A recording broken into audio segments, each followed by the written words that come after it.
Hey everyone, it's Petticoat from Rock Daydream Nation and welcoming back from the UK, Parish of Rock. How are you, my mate? I'm very good, Peter. Pleased to be here. Thanks for having me back on. Really enjoyed the Absolute, last one. absolutely. We are going to do a ranking show. David Coverdale solo albums. So, Parish, David Coverdale solo albums don't really get talked about at all. It's mostly Whitesnake or DC's time in Deep Purple. So, David Coverdale did three albums: Whitesnake in 1977. He did a follow up in 78, North Winds. And then we had to wait to the year 2000 for Into the Light.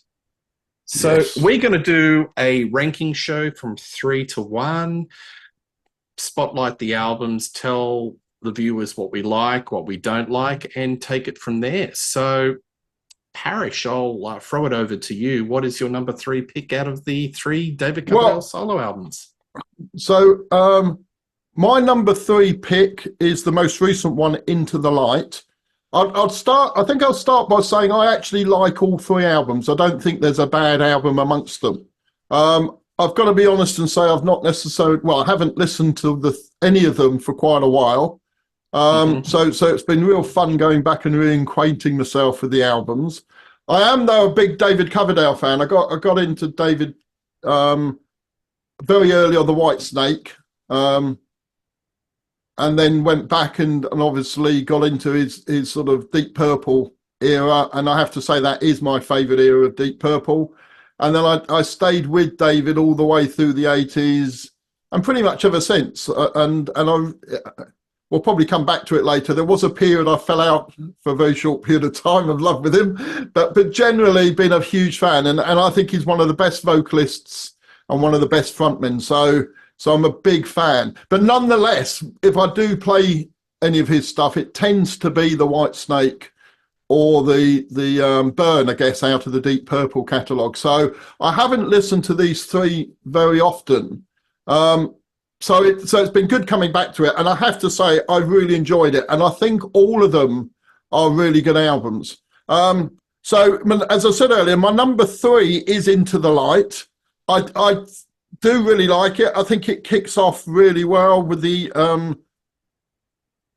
instrumental intro, which is quite heavy. I think the River Songs is a really good song. And I think the only thing I've got against it, I just think it's got too many ballads on it. I think it could do with a few more up-tempo songs and rockers. And it's certainly the rockers I like best. Slave, Cry for Love are probably my two favourite tracks. But what I do like about it is he going solo. A lot of people, when they go solo, sound exactly like they do when they're in their band. And what I like about this is it doesn't typically sound Whitesnake. Yes, you can tell it's him. You can tell the influences are the same, but it is very much a solo album. And I like the fact that it's not just a repeat of what he was doing, and it's not even a repeat of going back to those early Whitesnake albums. I think it is really distinctive and different from those. There's clearly there's themes through it. Some of the guitar work, some of the vocals, and I think his vocals are really strong. That's the other thing I really like about this album is I think around this time he had become almost a cliched heavy metal singer to some extent on the Whitesnake albums, and on this he's gone back to being a blues vocalist, which I think is really good. So really like it, but it is nonetheless my number three. Nice. Well, we'll hear more about that pretty soon from me.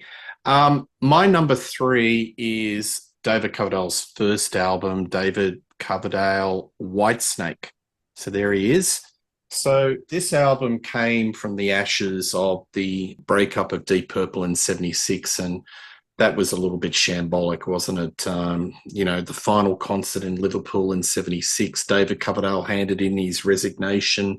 And I think Lordy was backstage and said, look, we decided to pick up the band a month prior. I think David was at a loose end. David Coverdale, I think he lost a lot of confidence in his position in the rock world with Deep Purple. I mean, because it was very tumultuous. This album is not very upbeat. It's got a lot of darkness, but One thing I do appreciate is it does focus on his voice. It has that wonderful sort of soul intonations.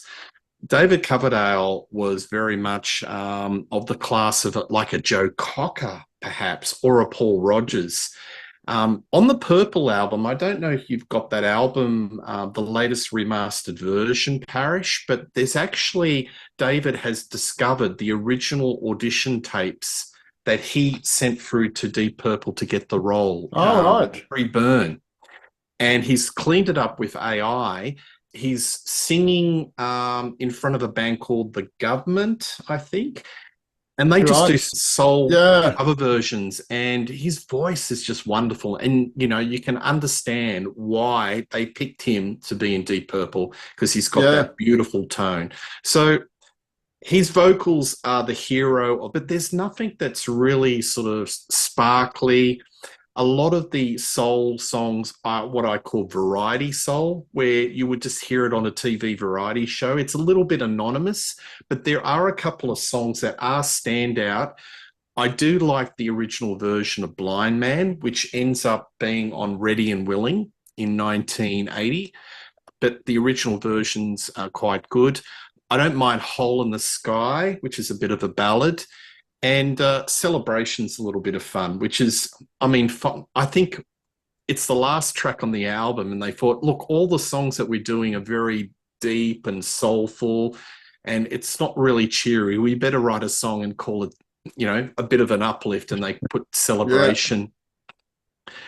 A lot of Mick Moody, so a lot of his beautiful slide guitar, but I'd like to hear more sort of incisive guitar leads because I'm used to that David Coverdale of Deep Purple and sort of Whitesnake, to be quite frank. So it's completely different. I appreciate that he's trying to do something that's outside his wheelhouse. Well, it's probably not outside his wheelhouse because it's his influences, but to me, it's a little bit low key. Maudlin needs to be a little bit more sparkly, and therefore, out of the three, that's my number three.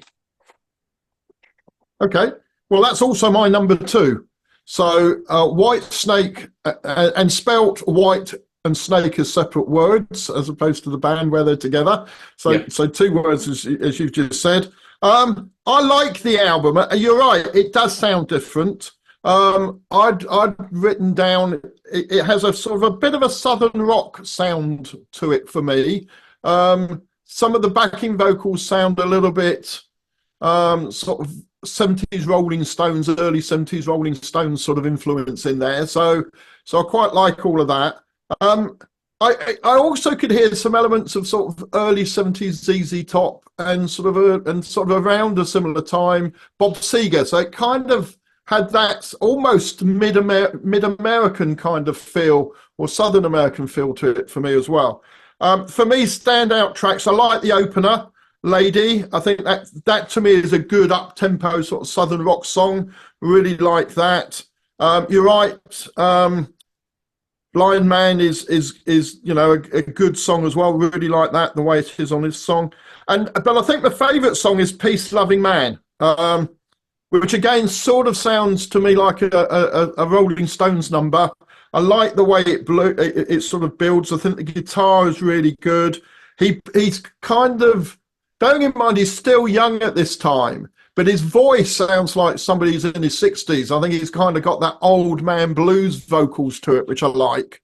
I found it interesting that Roger Glover produced it when I look back at it, bearing in mind they never actually played together in Purple. So it was interesting that he still brought somebody with a Purple connection in. And of course, it's on Purple Records as well, which was a division of EMI. So he's definitely keeping a little bit of it in the family as far as the Purple connection is concerned. And it's clear that Mickey Moody connection is there that later feeds into Whitesnake. And I think there's about 4, I think, songs from memory that he co-wrote with Mickey Moody on it. So overall, I enjoyed it. As I say, going back to it, it was better than I remembered. It is quite different and quite fresh. The production I liked as well because it was a bit timeless because it wasn't overproduced. So yeah, I think it's a good album, but clearly not my favourite of the 3. So it's at number 2. Yeah, I found the production a little bit unremarkable, and I've got an ongoing criticism of Roger Glover as a producer. He's not terribly imaginative, and I found it a little bit sort of just middling. If it had a better Yeah, producer, and I don't know, maybe. it doesn't kind of burst out of the speakers. It sounds like it's a No, but what I production very like much about of it is its. it doesn't. But what I like is it doesn't sound dated either. It kind Mm, of, and maybe because it is a bit average, nothing too exciting, but at the same time, he hasn't yeah, done anything to it that would make it shout sort of late yeah, 70s either. So, yeah. Well, being on Purple Records, Parish, 1977, it was going to go anywhere because this sort of music was as dead as the dodo. yeah, Punk was all the rage. I'm looking at the chart positions. It actually hit number 98 in Australia. That's the only chart position that I can verify. But yeah. in your travels and record collecting, etc., have you ever seen this in the wild? I did have it. So like a lot of artists, you get into an artist and you go backwards. So I did get it in a second-hand store, but unfortunately, I had an accident in that the garage roof came off a few years ago, and I had a big leak, a lot of water coming in, Oh and no. about half of my record collection was destroyed, and that was one of them. Although it's a bit peculiar because the album that was next to it didn't get destroyed. So it's almost, and I don't know why it is, but I always say it's a bit like the Marvel Avengers thing with the snap, where it just half disappeared. It's like half my collection was destroyed, but it wasn't. But it was almost record, all mingled in together. So some got a lot of water into them, and some didn't. So that was one I lost, unfortunately. Well, But I did have it, and I just showed, I've got North Wind as well. well, maybe that was a sign. Somebody was looking after that record for you. Yeah, We absolutely. Yeah, just for the we show. we shall see. All right. Yeah, So my number two is Into the Light. So at the time yeah, when this came out, I was a bit like you. I thought it was too many ballads, a bit samey. I didn't like it at all. I thought it was too American orientated rock. But I've been playing it in the last couple of weeks and I've actually changed my opinion. I really, really like this album. Now, you look at how many people had produced this album, and it's listed at one, two, three, four, five hands.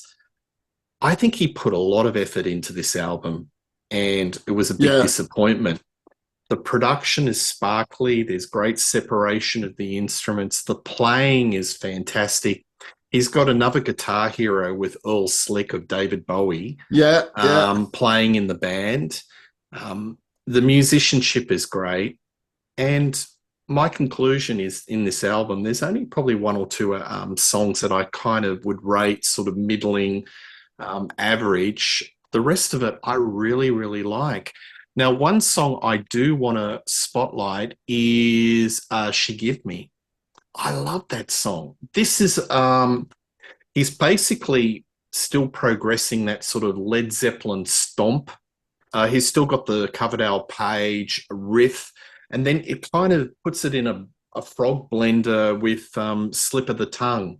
It's an outstanding song, and I think that's one of the best rockers that he's done since probably, well, maybe 1987. I like it that much.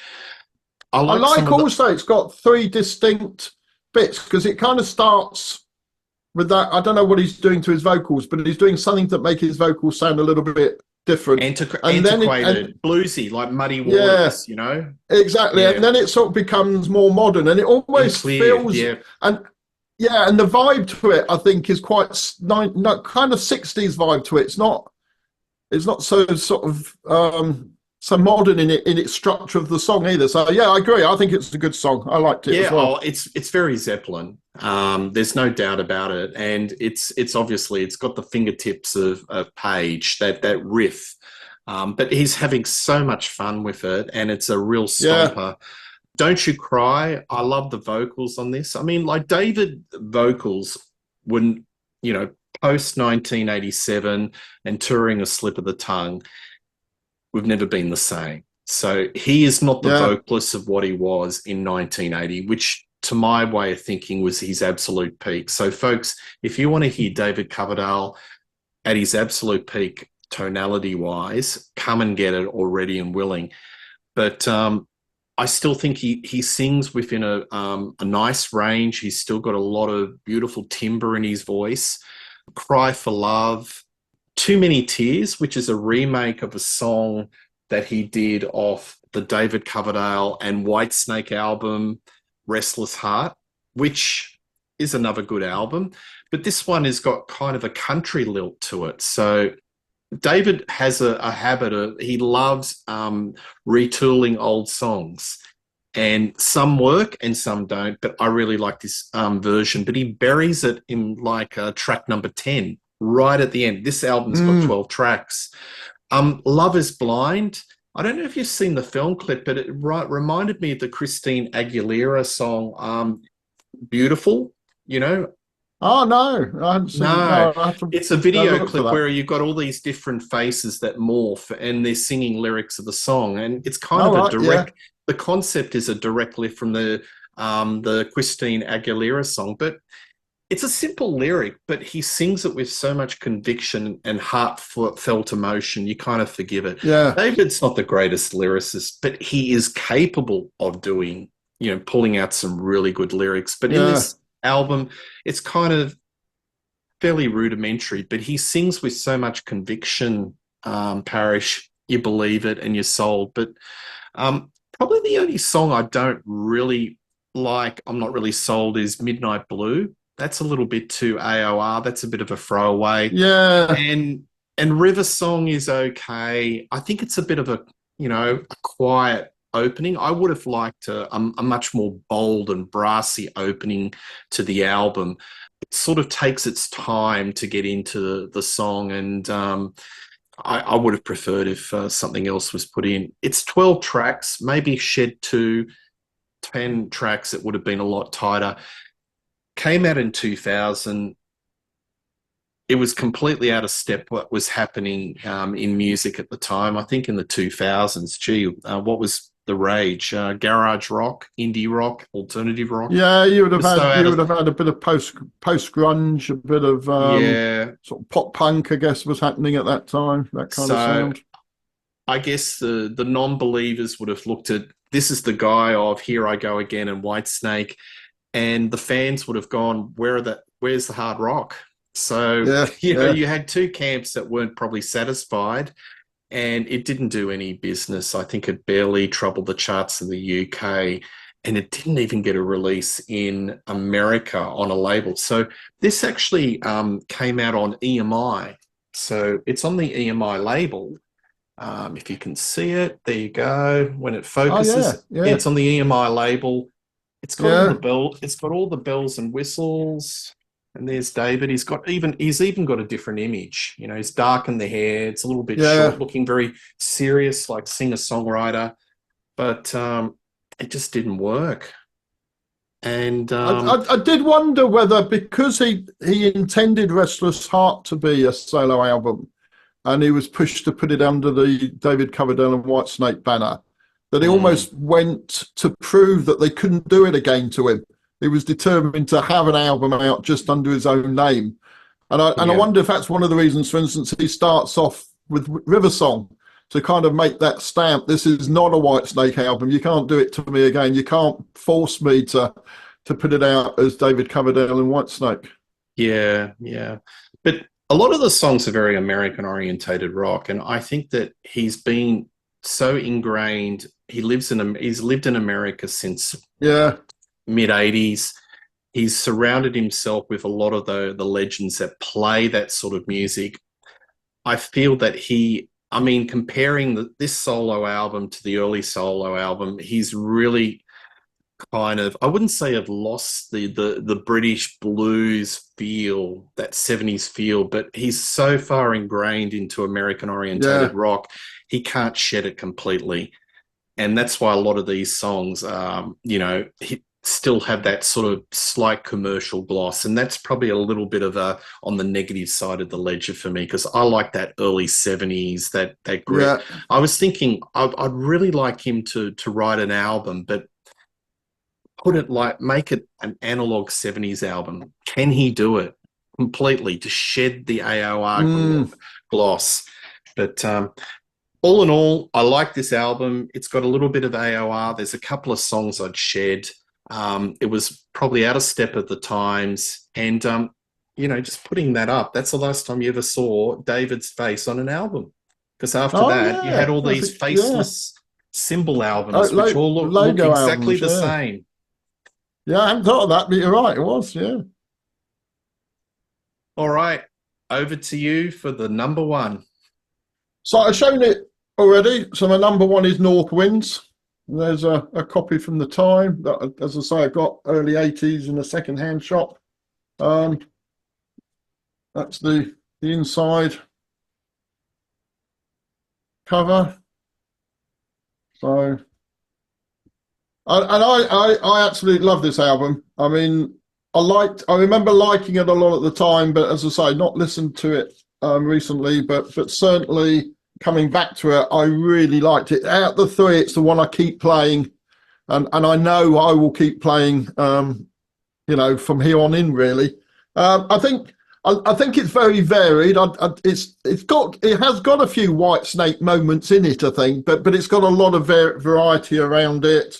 It's not as heavy as the White Snake albums. It's probably more bluesy. So I think his vocal sounds fantastic. I think Mickey Moody's guitar playing's really good.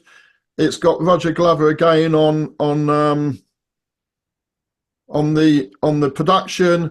So I think it's really good. What interested me though, that'd be interesting to what you think about this, but there was 3 or 4 songs on it that I could imagine Jimmy Barnes singing. It's kind of it just kind of had that sort of soul sort of bluesy soul rock, sort of mid tempo, not too heavy sound to it. And so, I mean, the title track, the opener, North Winds, I could hear Jimmy Barnes singing as an example.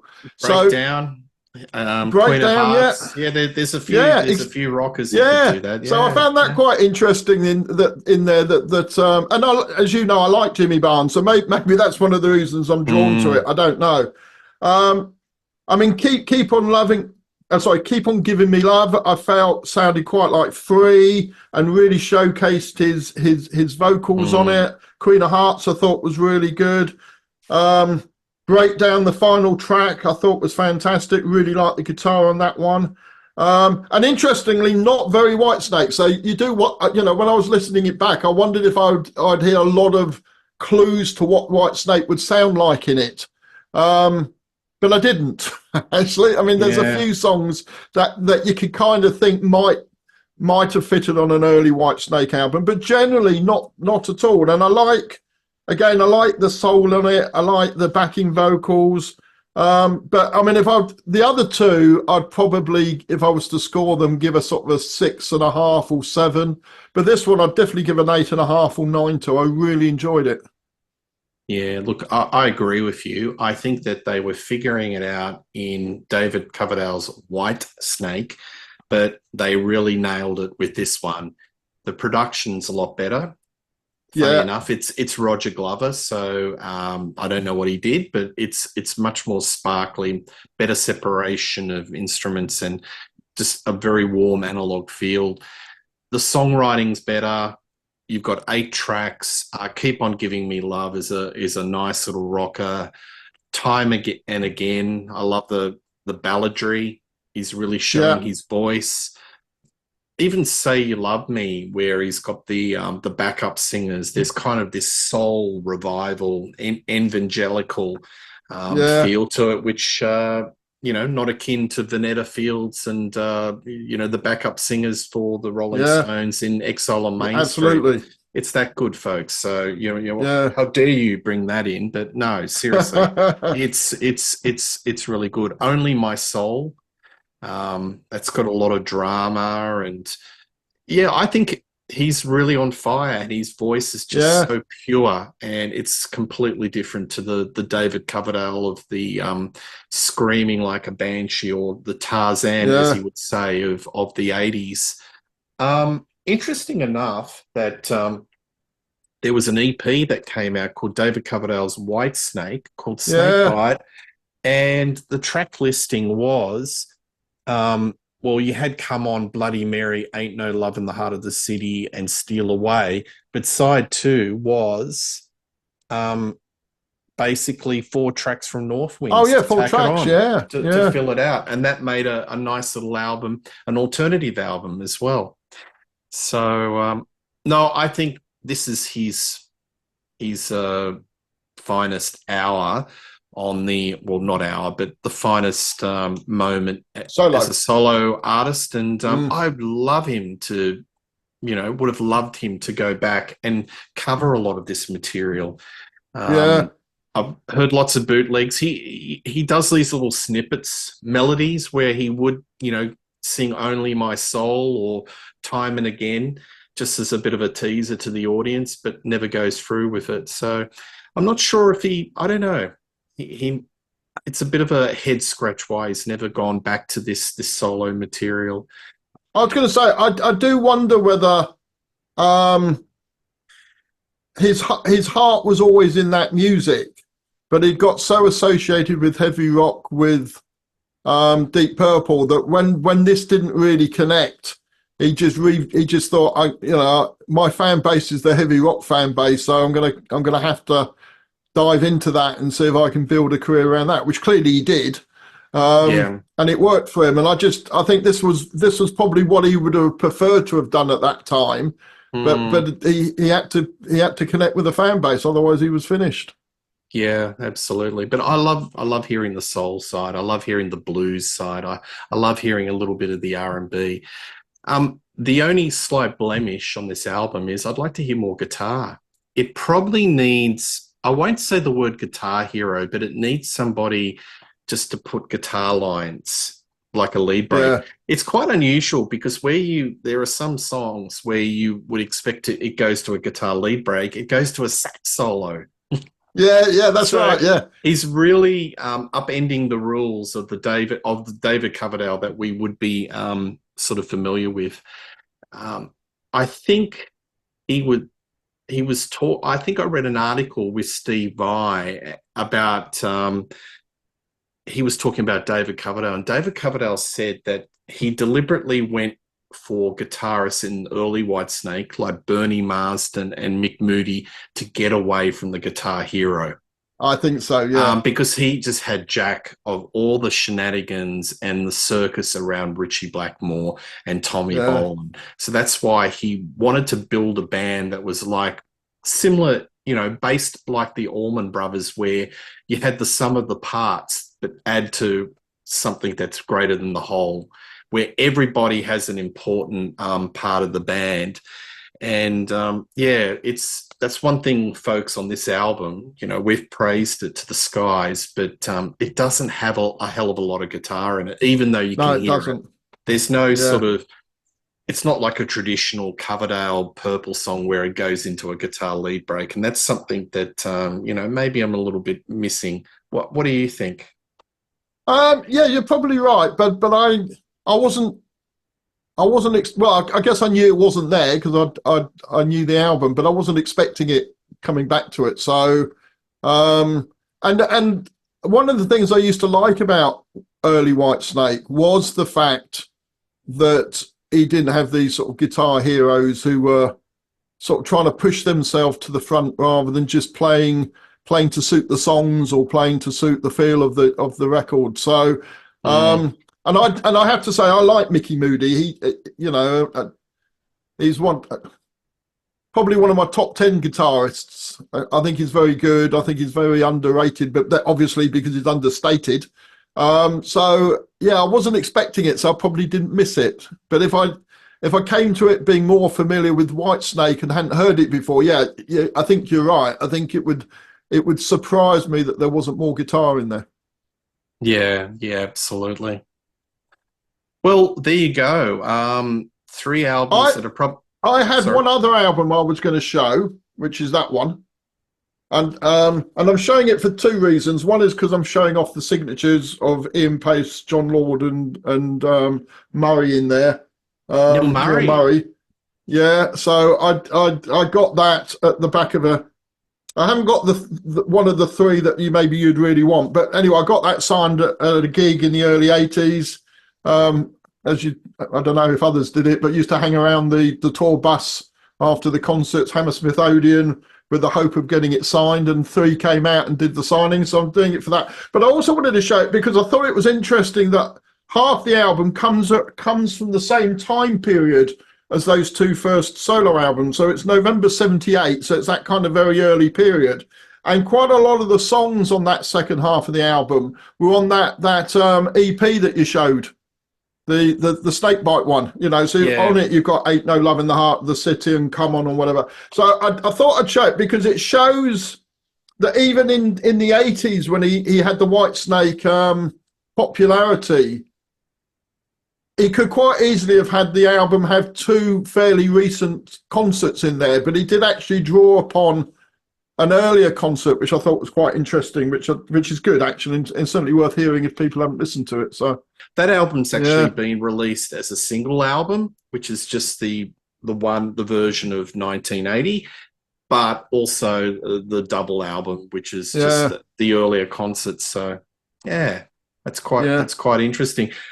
Just to wrap it up, with the David Coverdale three albums, probably long overdue to have a remaster and a remix. I know David is very passionate about retooling his back catalogue, and I'm just wondering, are these albums hold up with his ex-manager? I know that he probably has Into the Light. He probably owns the rights to that because Mm. that did eventually get released in America on his record label or something associated with his record label.